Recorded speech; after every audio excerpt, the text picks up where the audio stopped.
Alors salut à tous, aujourd'hui je vais vous montrer comment on a repéré une erreur qui a permis à une abonnée, qu'on va appeler Bernadette, d'économiser à peu près 800 euros à cause d'une simple erreur de saisie. Donc on va regarder son échéancier URSSAF, il est devant nous, c'est l'échéancier URSSAF 2025. En fait elle me l'avait envoyé pour que je vérifie et voir si tout semble bon, donc au niveau de la régule et des cotisations professionnelles, bon c'est des montants, on les voit, c'est à peu près normal. Mais il y a un truc qui m'a étonné. Quand j'ai regardé le détail des cotisations définitives 2024, on voit qu'elle a 26 000 euros de revenus d'une activité conventionnée et 13 179 euros dans autres revenus professionnels non salariés. Ça, ça met la puce à l'oreille. Pourquoi? Parce que quand on a une valeur ici, ça veut dire que c'est un revenu qui ne provient pas d'une activité conventionnée en orthophonie. Ça peut être si vous faites du coaching à côté. Ça peut être si vous faites des choses qui n'ont strictement rien à voir avec l'orthophonie et la nomenclature. Mais dans son cas, c'était pas, elle n'a pas d'activité annexe, donc c'était bizarre. Donc on a creusé, et elle m'a dit qu'elle travaille aussi dans un IME, donc en tant que libérale dans l'IME, et que ça, ce sont les revenus associés à l'IME. Mais encore pareil, c'est bizarre parce qu'avec l'IME, elle pratique des actes qui suivent la nomenclature. Donc, a priori, c'est conventionné. Et donc, je trouvais ça bizarre. Donc, on a regardé un petit peu ce qui s'est passé dans la déclaration et je vais vous montrer là où était l'erreur. Alors, pourquoi c'est un problème? Parce que ces 13 000 euros, ils apparaissent ici dans la contribution additionnelle maladie et ils sont taxés à 3%, donc ça fait quand même plus de 428 euros. Et ils apparaissent aussi dans la cotisation d'assurance maladie, puisqu'ils ne sont pas soumis à l'exonération pour les auxiliaires médicaux. Donc en fait, on a aussi 400 euros, alors qu'ici, en théorie, on devrait avoir peut-être 30 euros. Donc on a 800 euros de trop sur cet échéancier. Donc, mais qu'est-ce qui peut se passer?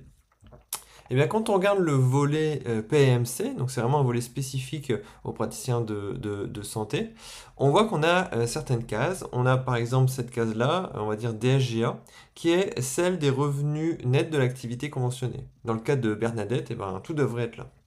Mais on voit aussi les revenus nets tirés des autres activités non salariées. Et en fait, elle avait mis ces 13 000 euros dans la case DSCR. Bah, manque de peau, parce qu'en fait ici il y a dons revenus nets de l'activité réalisée en structure de soins, typiquement c'était son cas, donc il fallait mettre dans la case DSAT. Alors comment on le sait ça?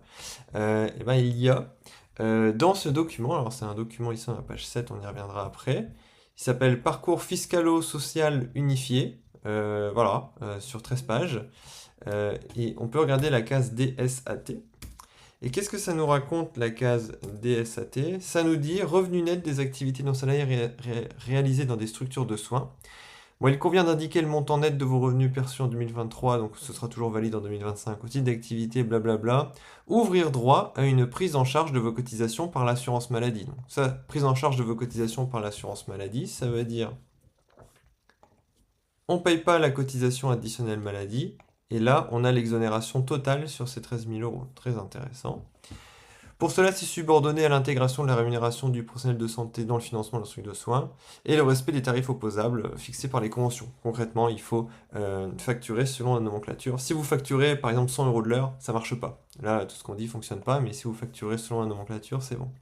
Donc là, on a la preuve qu'on ne s'est pas trompé. Et ensuite, on a fait la déclaration rectificative. Et effectivement, quand on a remis le revenu dans la bonne case, notamment le revenu dans la case DSAT, le revenu issu de l'IME, eh bien, sur le nouvel échéancier, cette ligne-là a disparu, bam, on en économise 400 euros.